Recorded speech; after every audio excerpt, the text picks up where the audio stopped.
Hop Frog.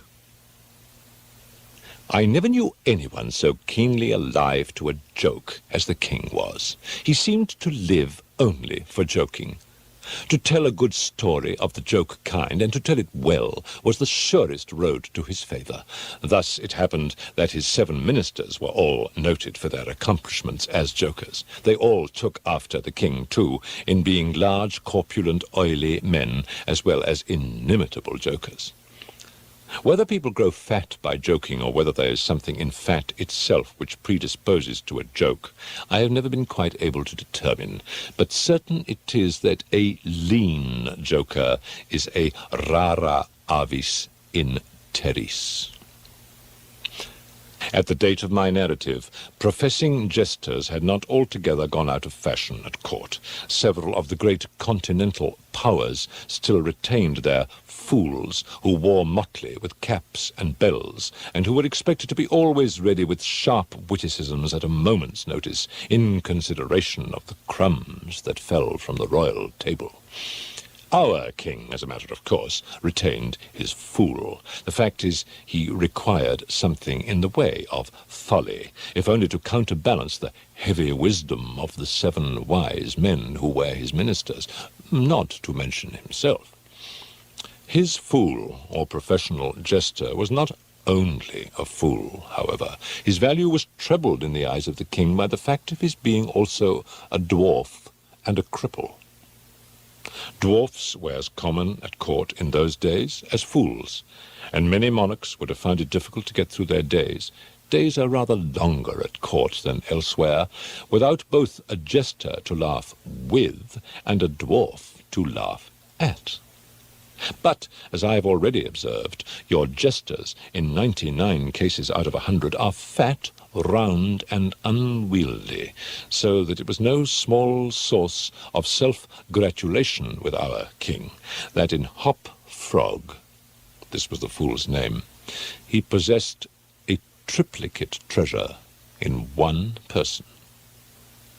I believe the name Hop Frog was not that given to the dwarf by his sponsors of baptism, but it was conferred upon him by general consent of the 7 ministers, on account of his inability to walk as other men do. In fact, Hop Frog could only get along by a sort of interjectional gait, something between a leap and a wriggle, a movement that afforded illimitable amusement and, of course, consolation to the king. But although Hop Frog, through the distortions of his legs, could move only with great pain and difficulty along a road or floor, the prodigious muscular power which nature seemed to have bestowed upon his arms, by way of compensation for deficiency in the lower limbs, enabled him to perform many great feats of wonderful dexterity where trees or ropes were in question, or anything else to climb. At such exercises he certainly much more resembled a squirrel or a small monkey than a frog. I am not able to say with precision from what country Hop Frog originally came. It was from some barbarous region, however, that no person ever heard of, a vast distance from the court of our king. Hop Frog and a young girl, very little less dwarfish than himself, although of exquisite proportions and a marvellous dancer, had been forcibly carried off from their respective homes in adjoining provinces and sent as presents to the king by one of his ever-victorious generals. Under these circumstances, it is not to be wondered at that a close intimacy arose between the 2 little captives. Indeed, they soon became sworn friends. Hop Frog, who, although he made a great deal of sport, was by no means popular, had it not in his power to render Trippetta many services, but she, on account of her grace and exquisite beauty, although a dwarf, was universally admired and petted, so she possessed much influence, and never failed to use it whenever she could for the benefit of Hop Frog. On some grand state occasion, I forget what. The king determined to have a masquerade, and whenever a masquerade or anything of that kind occurred at our court, then the talents both of Hop Frog and Trippetta were sure to be called into play. Hop Frog, in especial, was so inventive in the way of getting up pageants, suggesting novel characters, and arranging costume for masked balls, that nothing could be done, it seems, without his assistance. The night appointed for the fete had arrived. A gorgeous hall had been fitted up under Trippetta's eye with every kind of device which could possibly give éclat to a masquerade. The whole court was in a fever of expectation. As for costumes and characters, it might well be supposed that everybody had come into a decision on such points. Many had made up their minds as to what roles they should assume, a week or even a month in advance, and in fact there was not a particle of indecision anywhere, except in the case of the king and his 7 ministers. Why they hesitated I never could tell, unless they did it by way of a joke. More probably they found it difficult, on account of being so fat, to make up their minds. At all events, time flew, and as a last resort they sent for Trippetta and Hop Frog. When the 2 little friends obeyed the summons of the king, they found him sitting at his wine with the 7 members of his cabinet council. But the monarch appeared to be in a very ill humour. He knew that Hop Frog was not fond of wine, for it excited the poor cripple almost to madness, and madness is no comfortable feeling.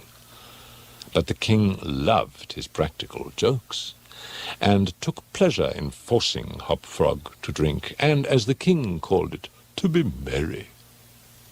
"Come here, Hop Frog," said he, as the jester and his friend entered the room. "Swallow this bumper to the health of your absent friends, and then let us have the benefit of your invention. We want characters, man, something novel, out of the way. We are wearied with this everlasting sameness. Come, drink, the wine will brighten your wits." Hop Frog endeavoured as usual to get up a jest in reply to these advances from the king, but the effort was too much. Roared the latter, as the dwarf reluctantly drained the beaker. "See what a glass of good wine can do. Aye, your eyes are shining already." "Now to business," said the Prime Minister, a very fat man. "Yes," said the king. "Come, Hop Frog, lend us your assistance. Characters, my fine fellow. We stand in need of characters, all of us." And as this was seriously meant for a joke, his laugh was chorused by the 7. Hop Frog also laughed, although feebly and somewhat vacantly. Come, said the king impatiently. "Have you nothing to suggest?" "I am endeavouring to think of something novel," replied the dwarf, abstractedly, for he was quite bewildered by the wine. "Endeavouring?" cried the tyrant fiercely. "What do you mean by that? I perceive you are sulky and want more wine. Here, drink this." And he poured out another goblet full and offered it to the cripple, who merely gazed at it, gasping for breath. "Drink, I say!" shouted the monster. "Oh, by the fiends!" The dwarf hesitated. The king grew purple with rage. The courtiers smirked. Trippetta, pale as a corpse, advanced to the monarch's seat, and falling on her knees before him, implored him to spare her friend. The tyrant regarded her for some moments in evident wonder at her audacity. He seemed quite at a loss what to do or say, how most becomingly to express his indignation. At last, without uttering a syllable, he pushed her violently from him and threw the contents of the brimming goblet in her face. The poor girl got up as best she could, and not daring even to sigh, resumed her position at the foot of the table. There was a dead silence for about half a minute, during which the falling of a leaf or of a feather might have been heard. It was interrupted by a low, but harsh and protracted, grating sound, which seemed to come at once from every corner of the room. What are you making that noise for?" demanded the king, turning furiously to the dwarf. The latter seemed to have recovered in great measure from his intoxication, and looking fixedly but quietly into the tyrant's face, merely ejaculated, "I? How could it have been me?" "Sound appeared to come from without," observed one of the courtiers. "I fancy it was the parrot at the window, whetting his bill upon his cage wires." "True," replied the monarch, as if much relieved by the suggestion, "but on the honour of a knight, I could have sworn that it was the gritting of this vagabond's teeth." Hereupon the dwarf laughed. The king was too confirmed a joker to object to anyone's laughing, and displayed a set of large, powerful, and very repulsive teeth. Moreover, he avowed his perfect willingness to swallow as much wine as desired. The monarch was pacified, and having drained another bumper with no very perceptible ill effect, Hop-Frog entered at once and with spirit into the plans for the masquerade.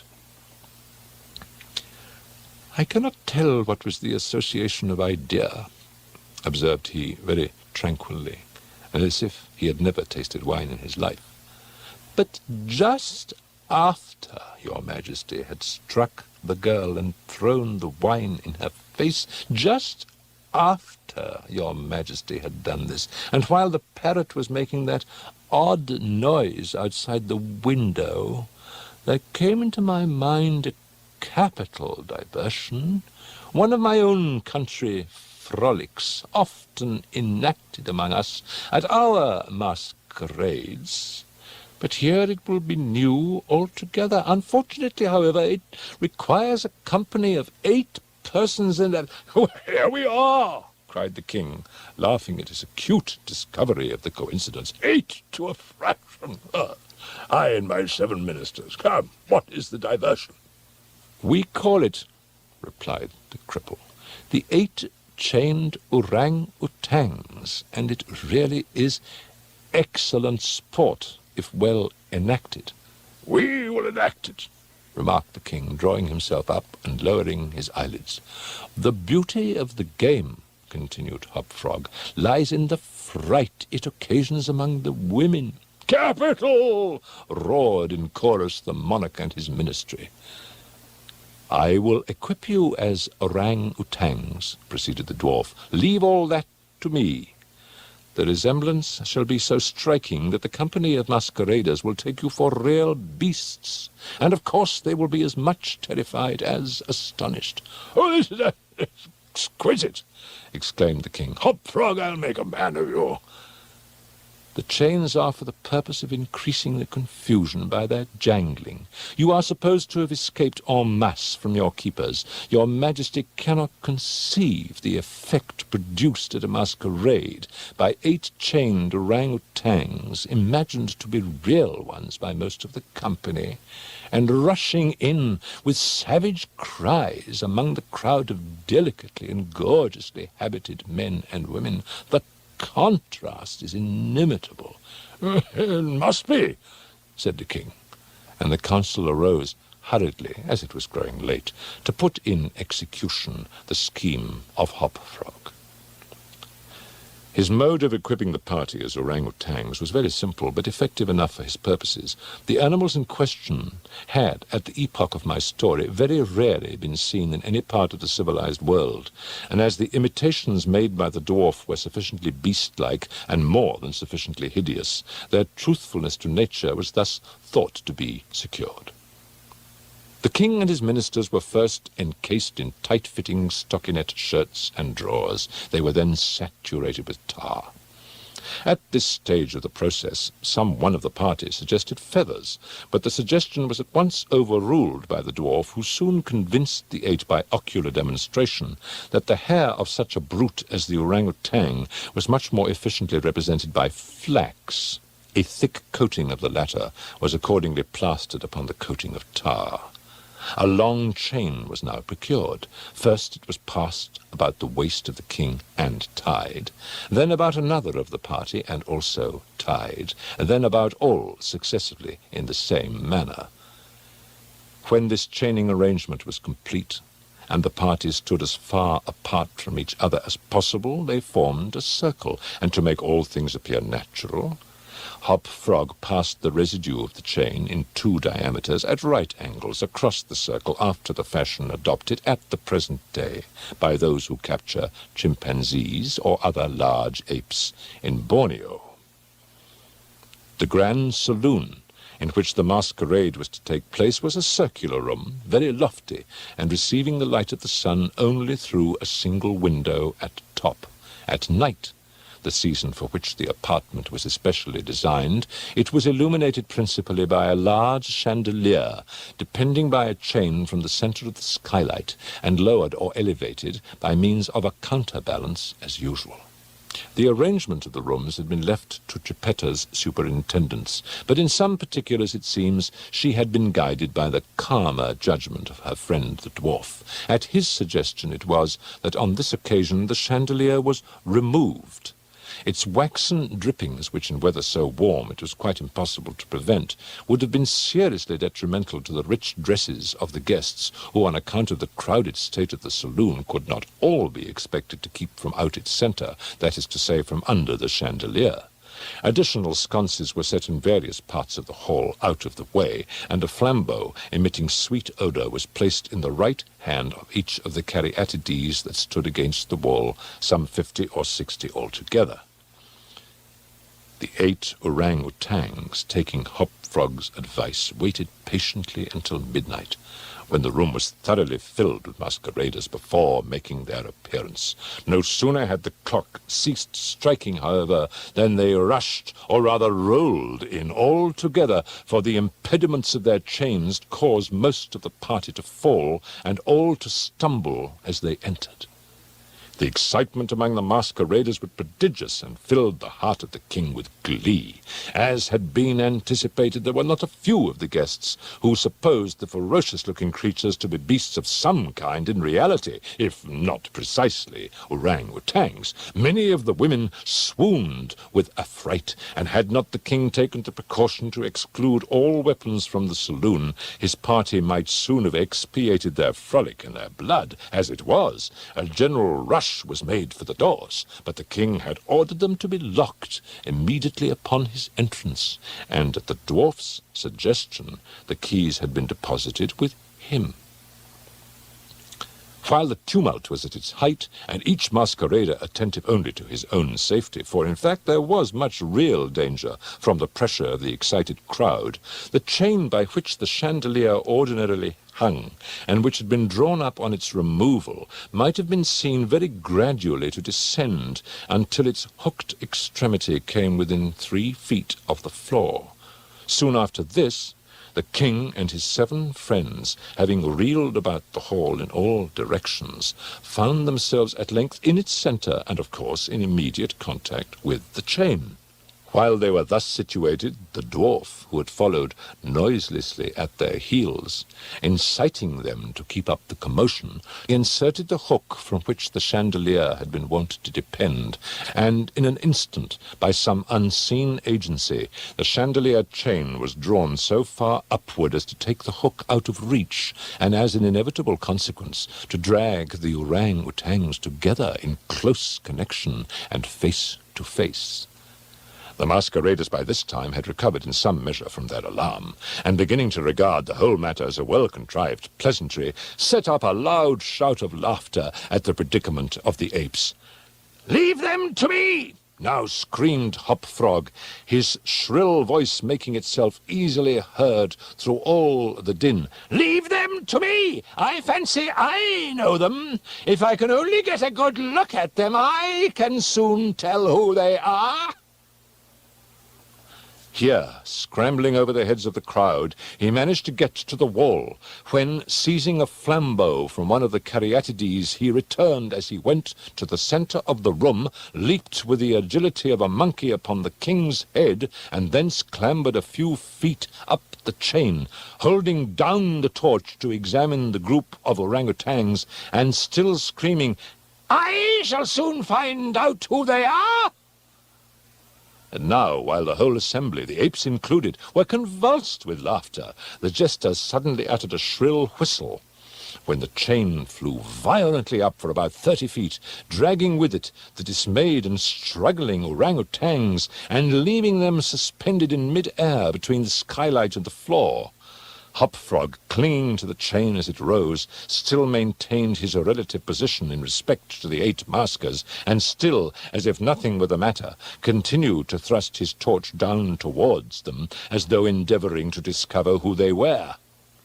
So thoroughly astonished was the whole company at this ascent that a dead silence of about a minute's duration ensued.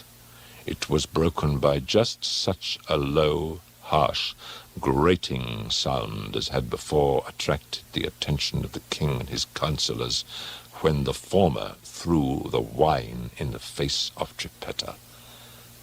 But on the present occasion there could be no question as to whence the sound issued. It came from the fang-like teeth of the dwarf, who ground them and gnashed them as he foamed at the mouth and glared with an expression of maniacal rage into the upturned countenances of the king and his 7 companions.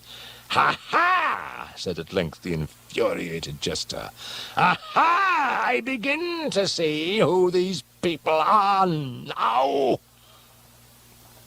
Here, pretending to scrutinize the king more closely, he held the flambeau to the flaxen coat which enveloped him, and which instantly burst into a sheet of vivid flame. In less than half a minute, the whole 8 orangutans were blazing fiercely amid the shrieks of the multitude who gazed at them from below, horror-stricken, and without the power to render them the slightest assistance. The crowd again sank for a brief instant into silence. The dwarf seized his opportunity and once more spoke. "I now see distinctly," he said, "what manner of people these maskers are. They are a great king and his 7 privy councillors, a king who does not scruple to strike a defenseless girl, and his 7 councillors who abet him in the outrage. As for myself, I am simply Hopfrog the jester, and this is my last jest." Owing to the high combustibility of both the flax and the tar to which it adhered, the dwarf had scarcely made an end of his brief speech before the work of vengeance was complete.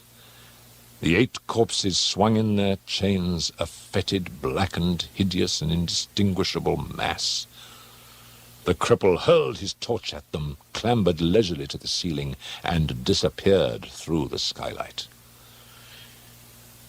It is supposed that Geppetto, stationed on the roof of the saloon, had been the accomplice of her friend in his fiery revenge, and that together they effected their escape to their own country, for neither was seen again.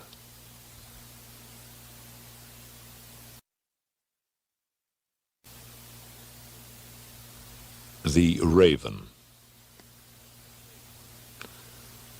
Once upon a midnight dreary, while I pondered, weak and weary, over many a quaint and curious volume of forgotten lore, while I nodded, nearly napping, suddenly there came a tapping, as of someone gently rapping at my chamber door. "'Tis some visitor," I muttered, tapping at my chamber door. Only this and nothing more. Ah, distinctly I remember it was in the bleak December, and each separate dying ember wrought its ghost upon the floor. Eagerly I wished the morrow. Vainly I had sought to borrow from my books surcease of sorrow. Sorrow for the lost Lenore, for the rare and radiant maiden whom the angels name Lenore, nameless here for evermore. and the silken, sad, uncertain rustling of each purple curtain thrilled me, filled me with fantastic terrors never felt before, so that now, to still the beating of my heart, I stood repeating, "'Tis some visitor entreating entrance at my chamber door, some late visitor entreating entrance at my chamber door. This it is, and nothing more." Presently my soul grew stronger. Hesitating then no longer, "Sir," said I, "or madam, truly your forgiveness I implore. But the fact is I was napping, and so gently you came rapping, and so faintly you came tapping at my chamber door, that I scarce was sure I heard you. Here I opened wide the door. Darkness there, and nothing more.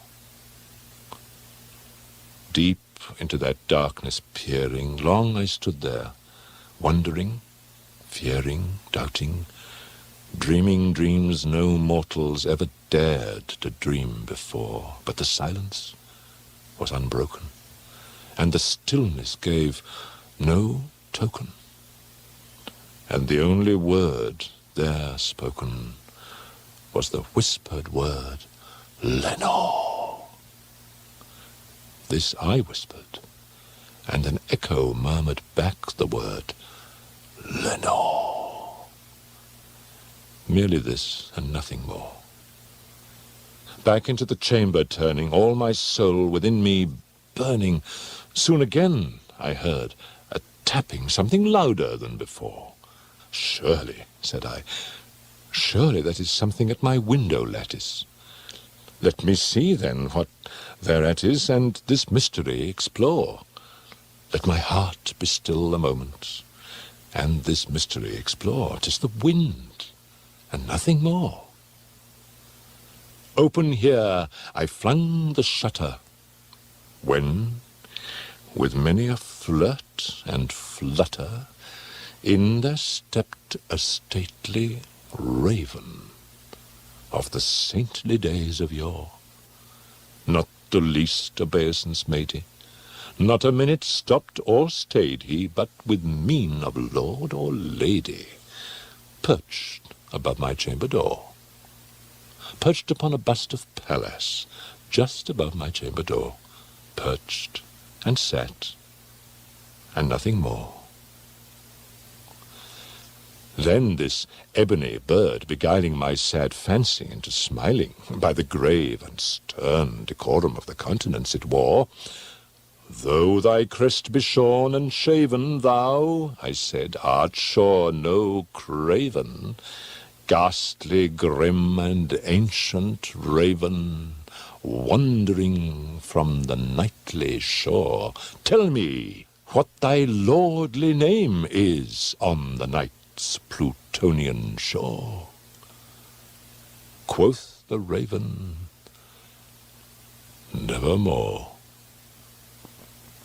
Much I marvelled this ungainly fowl to hear discourse so plainly, though its answer little meaning, little relevancy bore, for we cannot help agreeing that no living human being ever yet was blessed with seeing bird above his chamber door, bird or beast, upon the sculptured bust above his chamber door with such name as Nevermore. But the raven, sitting lonely on that placid bust, spoke only that one word, as if his soul, in that one word, he did outpour. Nothing farther then he uttered, not a feather then he fluttered, till I scarcely more than muttered, "Other friends have flown before. On the morrow he will leave me, as my hopes have flown before." Then the bird said, "Nevermore."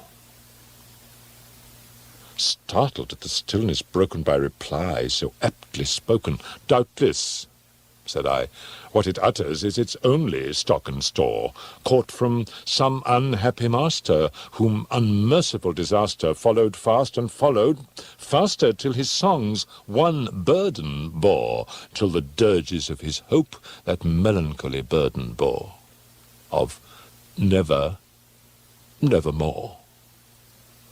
But the raven still beguiling all my sad soul into smiling, straight I wheeled a cushioned seat in front of bird and bust and door. Then upon the velvet sinking, I betook myself to linking fancy unto fancy, thinking what this ominous bird of yore, what this grim, ungainly, ghastly, gaunt, and ominous bird of yore meant in croaking, nevermore. This I sat engaged in guessing, but no syllable expressing to the fowl, whose fiery eyes now burned into my bosom's core. This and more I sat divining with my head at ease, reclining on the cushion's velvet lining that the lamplight gloated o'er. But whose velvet, violet lining with the lamplight gloating o'er, she shall press nevermore. Then methought the air grew denser, perfumed from an unseen censer swung by seraphim, whose footfalls tinkled on the tufted floor. "Wretch," I cried, "thy God hath lent thee, by these angels he hath sent thee respite and nepenthe from thy memories of Lenore. Quaff, oh quaff this kind nepenthe, and forget this lost Lenore." Quoth the raven, "Nevermore." "Prophet," said I, "thing of evil, prophet still, if bird or devil, whether tempter sent or whether tempest tossed thee here ashore, desolate yet all undaunted, on this desert land enchanted, on this home by horror haunted, tell me truly, I implore, is there balm in Gilead? Tell me, I implore." Quoth the raven, "Nevermore." "Prophet," said I, "thing of evil, prophet still, if bird or devil, by that heaven that bends above us, by that God we both adore, tell this soul with sorrow laden, if within the distant Aiden it shall clasp a sainted maiden, whom the angels name Lenore, clasp a rare and radiant maiden, whom the angels name Lenore." Quoth the raven, "Nevermore." "Be that word our sign of parting, bird or fiend!" I shrieked, upstarting. "Get thee back into the tempest and the night's Plutonian shore!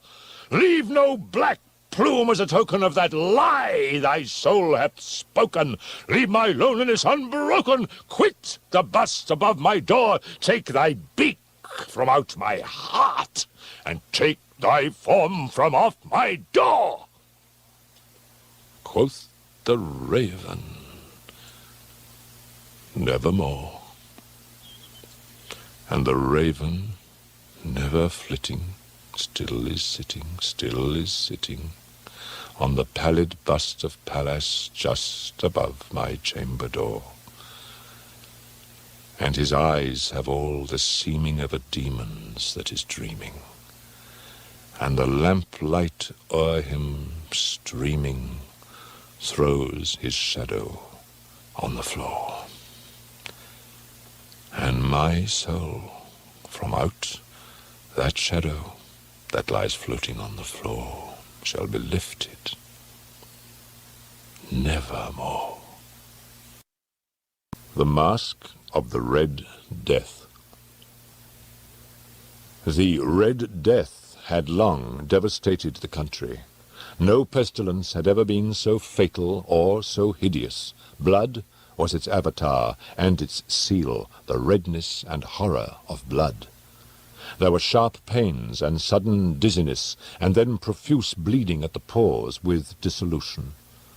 The scarlet stains upon the body, and especially upon the face of the victim, were the pest ban which shut him out from the aid and from the sympathy of his fellow men. And the whole seizure, progress, and termination of the disease were the incidents of half an hour.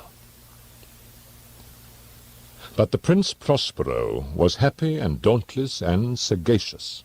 When his dominions were half depopulated, he summoned to his presence 1,000 hale and light-hearted friends from among the knights and dames of his court, and with these retired to the deep seclusion of one of his castellated abbeys. This was an extensive and magnificent structure, the creation of the prince's own eccentric yet august taste. A strong and lofty wall girdled it in. This wall had gates of iron. The courtiers, having entered, brought furnaces and massy hammers, and welded the bolts. They resolved to leave means neither of ingress nor egress to the sudden impulses of despair or of frenzy from within. The abbey was amply provisioned. With such precautions the courtiers might bid defiance to contagion. The external world could take care of itself. In the meantime, it was folly to grieve or to think. The prince had provided all the appliances of pleasure. There were buffoons, there were improvisatori, there were ballet dancers, there were musicians, there was beauty, there was wine. All these and security were within. Without was the Red Death. It was toward the close of the 5th or 6th month of his seclusion, and while the pestilence raged most furiously abroad, that the Prince Prospero entertained his 1,000 friends at a masked ball of the most unusual magnificence. It was a voluptuous scene, that masquerade. But first, let me tell you of the rooms in which it was held. These were 7, an imperial suite. In many palaces, however, such suites form a long and straight vista, while the folding doors slide back nearly to the walls on either side, so that the view of the whole extent is scarcely impeded. Here the case was very different, as might have been expected from the Duke's love of the bizarre. The apartments were so irregularly disposed that the vision embraced but little more than one at a time. There was a sharp turn at every 20 or 30 yards, and at each turn a novel effect. To the right and left, in the middle of each wall, a tall and narrow Gothic window looked out upon a closed corridor which pursued the windings of the suite. These windows were of stained glass, whose colour varied in accordance with the prevailing hue of the decorations of the chamber into which it opened. That at the eastern extremity was hung, for example, in blue, and vividly blue were its windows. The second chamber was purple in its ornaments and tapestries, and here the panes were purple. The third was green throughout, and so were the casements. The fourth was furnished and lighted with orange, the fifth with white, the sixth with violet. The 7th apartment was closely shrouded in black velvet tapestries that hung all over the ceiling and down the walls, falling in heavy folds upon a carpet of the same material and hue. But in this chamber only the colour of the windows failed to correspond with the decorations. The panes here were scarlet, a deep blood colour.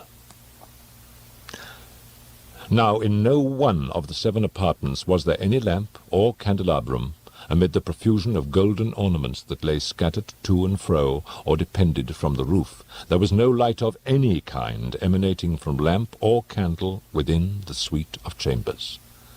But in the corridors that followed the suite there stood opposite to each window a heavy tripod, bearing a brazier of fire, that projected its rays through the tinted glass, and so glaringly illumined the room. And thus were produced a multitude of gaudy and fantastic appearances. But in the western or black chamber, the effect of the firelight that streamed upon the dark hangings through the blood-tinted panes was ghastly in the extreme, and produced so wild a look upon the countenances of those who entered, that there were few of the company bold enough to set foot within its precincts at all. It was in this apartment also that there stood against the western wall a gigantic clock of ebony. Its pendulum swung to and fro with a dull, heavy, monotonous clang, And when the minute hand made the circuit of the face, and the hour was to be stricken, there came from the brazen lungs of the clock a sound which was clear and loud and deep and exceedingly musical, but of so peculiar a note and emphasis that at each lapse of an hour the musicians of the orchestra were constrained to pause momentarily in their performance, to hearken to the sound. And thus the waltzers, perforce, ceased their evolutions, and there was a brief disconcert of the whole gay company. And while the chimes of the clock yet rang, it was observed that the giddiest grew pale, and the more aged and sedate passed their hands over their brows as if in confused reverie or meditation. But when the echoes had fully ceased, a light laughter at once pervaded the assembly. The musicians looked at each other and smiled as if at their own nervousness and folly, and made whispering vows each to the other that the next chiming of the clock should produce in them no similar emotion. And then, after the lapse of 60 minutes, which embrace 3,600 seconds of the time that flies, there came yet another chiming of the clock, and then were the same disconcert and tremulousness and meditation as before. But in spite of these things, it was a gay and magnificent revel. The tastes of the Duke were peculiar. He had a fine eye for colours and effects. He disregarded the decora of mere fashion. His plans were bold and fiery, and his conceptions glowed with barbaric lustre. There are some who would have thought him mad. His followers felt that he was not. It was necessary to hear and see and touch him to be sure that he was not. He had directed in great part the movable embellishments of the 7 chambers upon occasion of this great fete, and it was his own guiding taste which had given character to the masqueraders. Be sure they were grotesque. There were much glare and glitter and piquancy and phantasm. There were arabesque figures with unsuited limbs and appointments. There were much of the beautiful, much of the wanton, much of the bizarre, something of the terrible, and not a little of that which might have excited disgust. To and fro in the 7 chambers there stalked, in fact, a multitude of dreams. And these, the dreams, writhed in and about, taking hue from the rooms, and causing the wild music of the orchestra to seem as the echo of their steps. And anon there strikes the ebony clock which stands in the hall of the velvet. And then, for a moment, all is still and all is silent, save the voice of the clock. The dreams are stiff frozen as they stand. But the echoes of the chime die away, they have endured but an instant, and a light, half-subdued laughter floats after them as they depart. And now again the music swells, and the dreams live and writhe to and fro more merrily than ever, taking hue from the many tainted windows through which stream the rays from the tripods. But to the chamber which lies most westwardly of the 7 there are now none of the maskers who venture, for the night is waning away, and there flows a ruddier light through the blood-coloured panes, and the blackness of the sable drapery appalls. And to him whose foot falls upon the sable carpet there comes from the near clock of ebony a muffled peal, more solemnly emphatic than any which reaches their ears, who indulged in the more remote gaieties of the other compartments. But these other apartments were densely crowded, and in them beat feverishly the heart of life.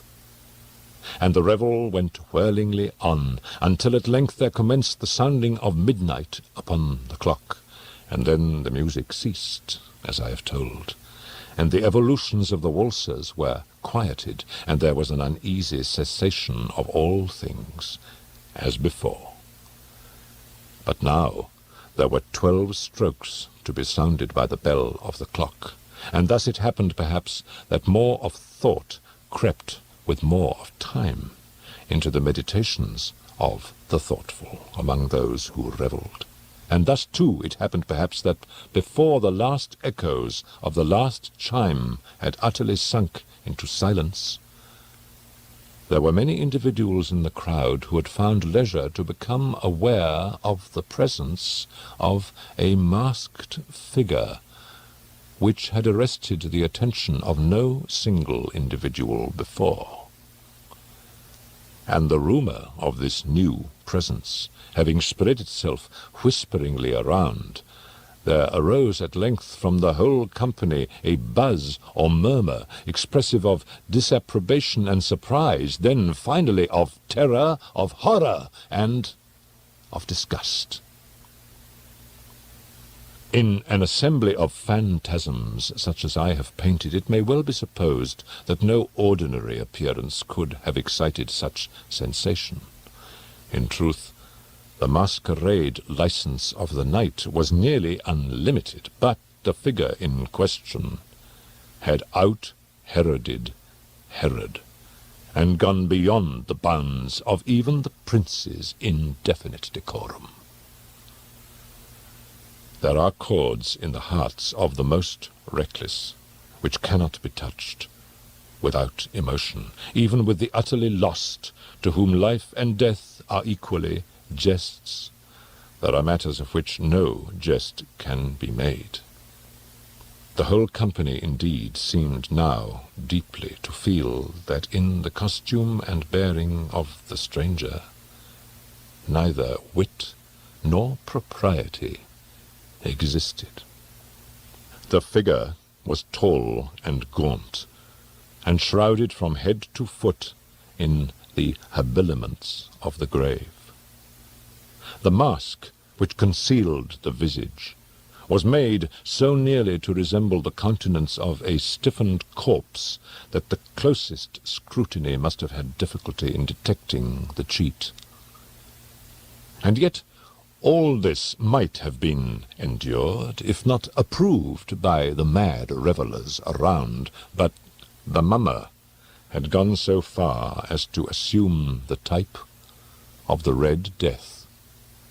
His vesture was dabbled in blood, and his broad brow, with all the features of the face, was sprinkled with the scarlet horror.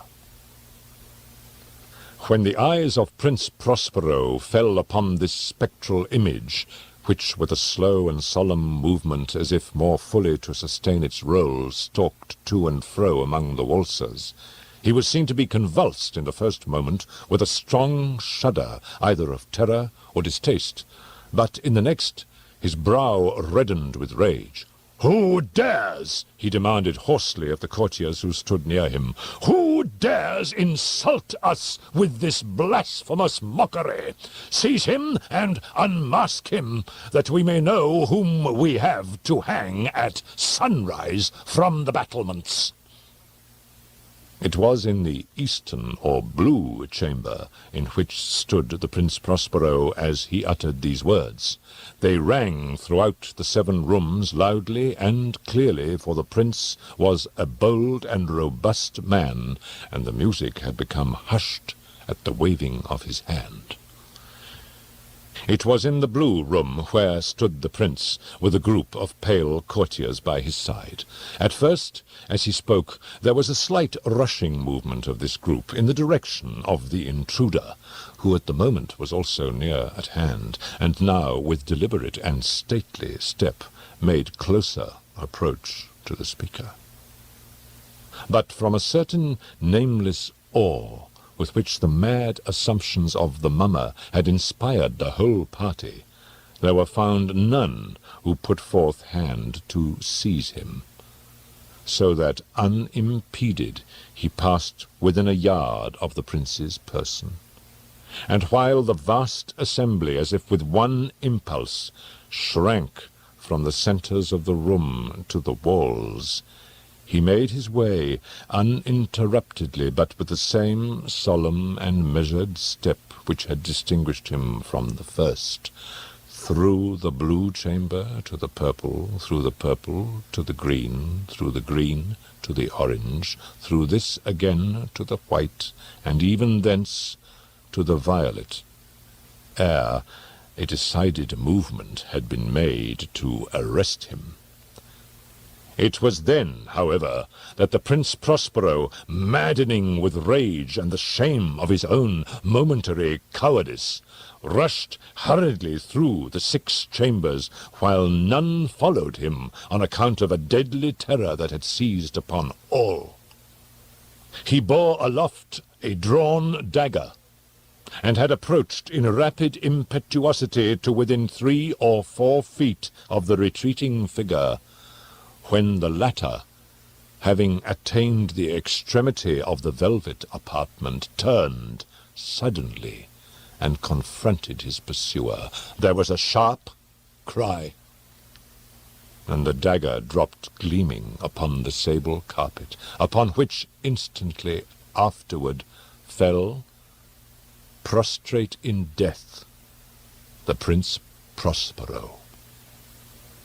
Then, summoning the wild courage of despair, a throng of the revellers at once threw themselves into the black apartment, and seizing the mummer, whose tall figure stood erect and motionless within the shadow of the ebony clock, gasped in unutterable horror at finding the grave cerements and corpse-like mask, which they handled with so violent a rudeness, untenanted by any tangible form.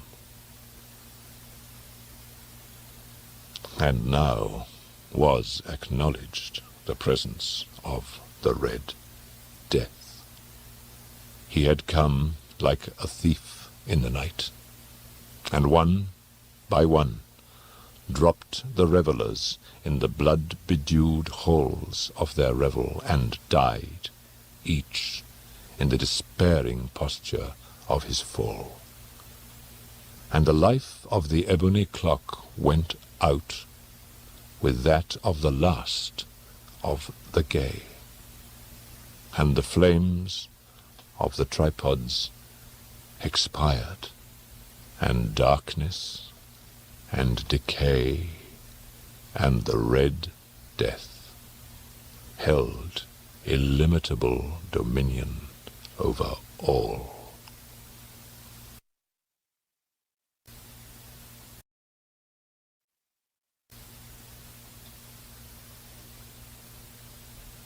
The Telltale Heart.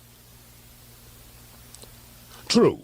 Nervous, very, very dreadfully nervous I had been and am, but why will you say that I am mad? The disease had sharpened my senses, not destroyed, not dulled them. Above all was the sense of hearing acute. I heard all things in the heaven and in the earth. I heard many things in hell. And observe how healthily, how calmly. It is impossible to say how first the idea entered my brain, but once conceived it haunted me day and night. Object there was none, passion there was none. I loved the old man. He had never wronged me. I think it was his eye. Yes, it was this. He had the eye of a vulture, a pale blue eye, with a film over it. Whenever it fell upon me, my blood ran cold, and so by degrees, very gradually, I made up my mind to take the life of the old man, and thus rid myself of the eye forever. Now this is the point. You fancy me mad. Madmen know nothing. But you should have seen me. You should have seen how wisely I proceeded, with what caution, with what foresight, with what dissimulation I went to work. I was never kinder to the old man than during the whole week before I killed him. And every night, about midnight, I turned the latch of his door and opened it, oh, so gently, And then, when I had made an opening sufficient for my head, I put in a dark lantern, all closed, so that no light shone out. And then I thrust in my head. Oh, you would have laughed to see how cunningly I thrust it in. I moved it slowly, very, very slowly, that I might not disturb the old man's sleep. It took me an hour to place my whole head within the opening so far that I could see him as he lay upon his bed. Now, would a madman have been so wise as this? And then, when my head was well in the room, I undid the lantern cautiously, oh, so cautiously, for the hinges creaked. I undid it just so much that a single thin ray fell upon the vulture eye. And this I did for 7 long nights, every night just at midnight. But I found the eye always closed, and so it was impossible to do the work.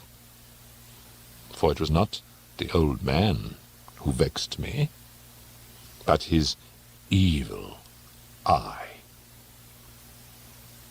And every morning when the day broke, I went boldly into the chamber and spoke courageously to him, calling him by name in a hearty tone, and inquiring how he had passed the night.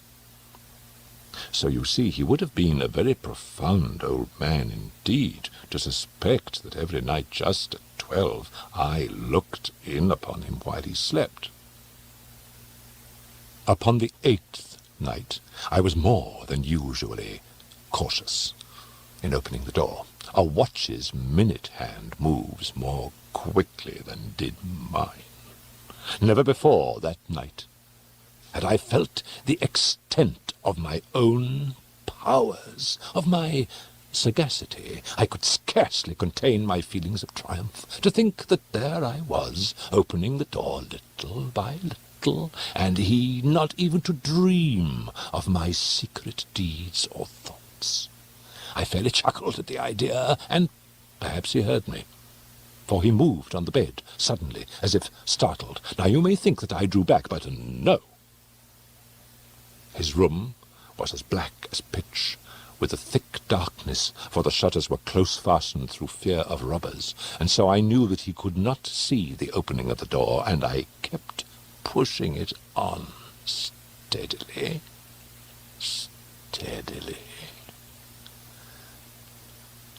I had my head in and was about to open the lantern when my thumb slipped upon the tin fastening, and the old man sprang up in bed, crying out, "Who's there?" I kept quite still and said nothing. For a whole hour I did not move a muscle, and in the meantime I did not hear him lie down. He was still sitting up in the bed, listening, just as I have done night after night, hearkening to the death watches in the wall. Presently I heard a slight groan, and I knew it was the groan of mortal terror. It was not a groan of pain or of grief. Oh, no, it was the low, stifled sound that arises from the bottom of the soul when overcharged with awe. I knew the sound well. Many a night, just at midnight, when all the world slept, it has welled up from my own bosom, deepening with its dreadful echo the terrors that distracted me. I say I knew it well. I knew what the old man felt, and pitied him, although I chuckled at heart. I knew that he had been lying awake ever since the first slight noise when he had turned in his bed. His fears had been ever since growing upon him. He had been trying to fancy them causeless, but could not. He had been saying to himself, "It's nothing but the wind in the chimney. It is only a mouse crossing the floor.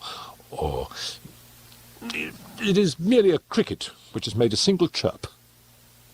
Yes, he had been trying to comfort himself with these suppositions, but he had found all in vain.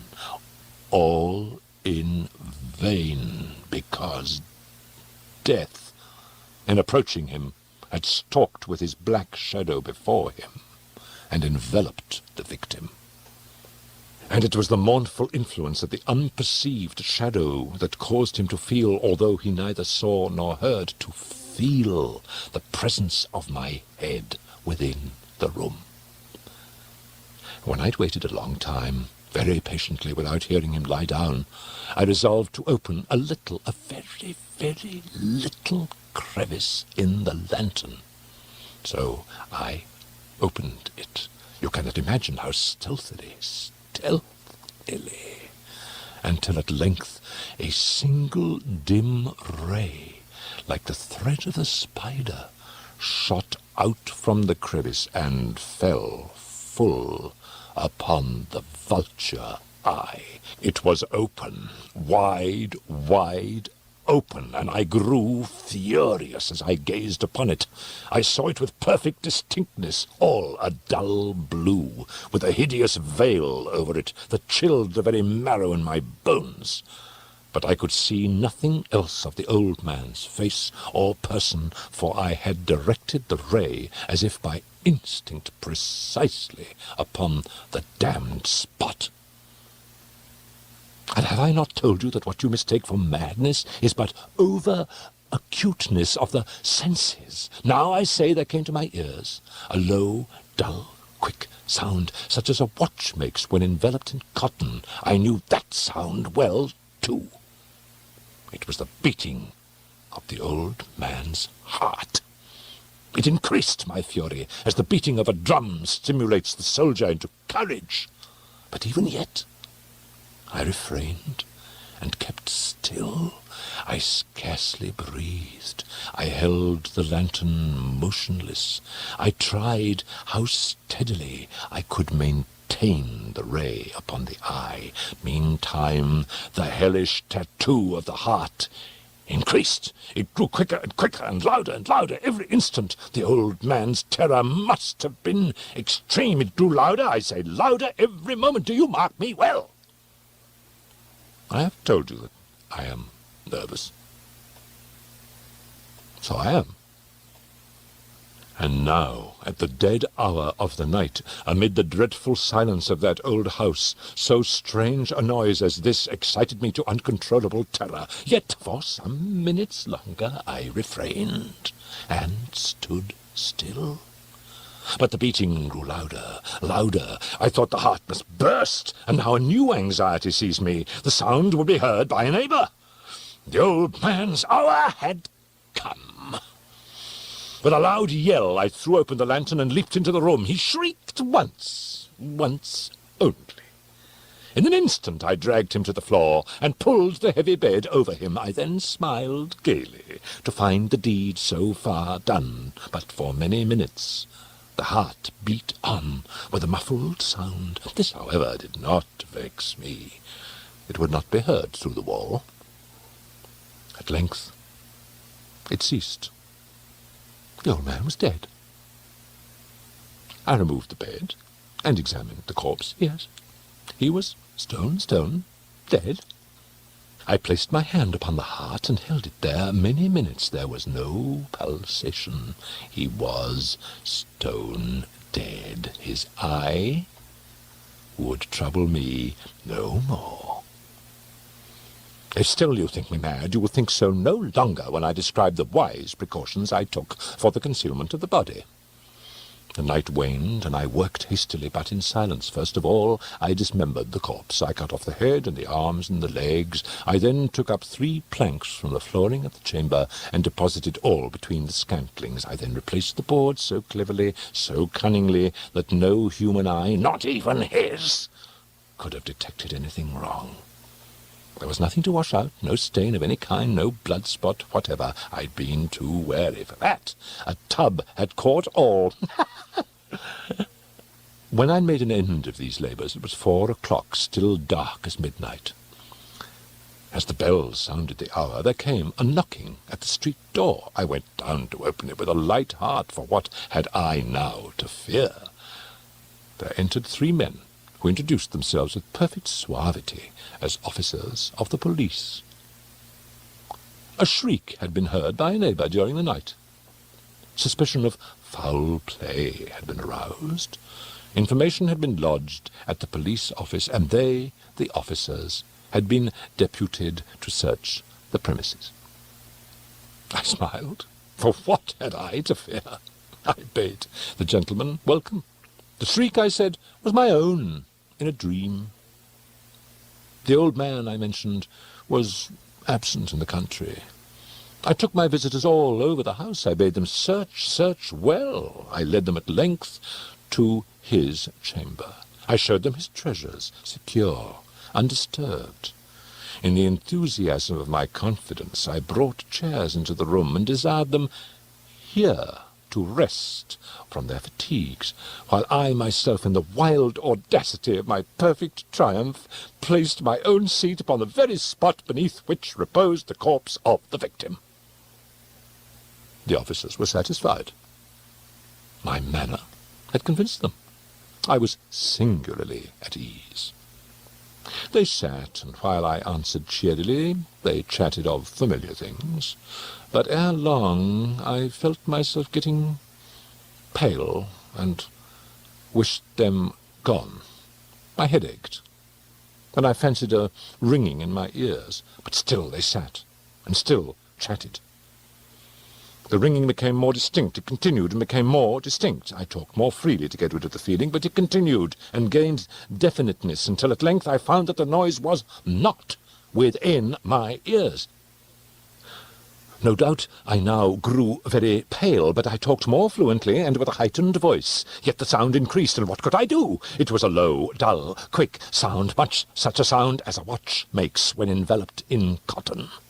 I gasped for breath, and yet the officers heard it not. I talked more quickly, more vehemently, but the noise steadily increased. I arose and argued about trifles in a high key and with violent gesticulations, but the noise steadily increased. Why would they not be gone? I paced the floor to and fro with heavy strides, as if excited to fury by the observations of the men, but the noise steadily increased. Oh, God, what could I do? I foamed, I raved, I swore. I swung the chair upon which I had been sitting and grated it upon the boards, but the noise arose over all and continually increased. It grew louder, louder, louder! And still the men chatted pleasantly and smiled. Was it possible they heard not? Almighty God, no! No, they heard, they suspected, they knew! They were making a mockery of my horror. This I thought, and this I think. But anything was better than this agony. Anything was more tolerable than this derision. I could bear these hypocritical smiles no longer. I felt that I must scream or die. And now, again, hark, louder, louder, louder, louder! Villains! I shrieked, dissemble no more. I admit the deed, tear up the planks. Here, it is the beating of his hideous heart!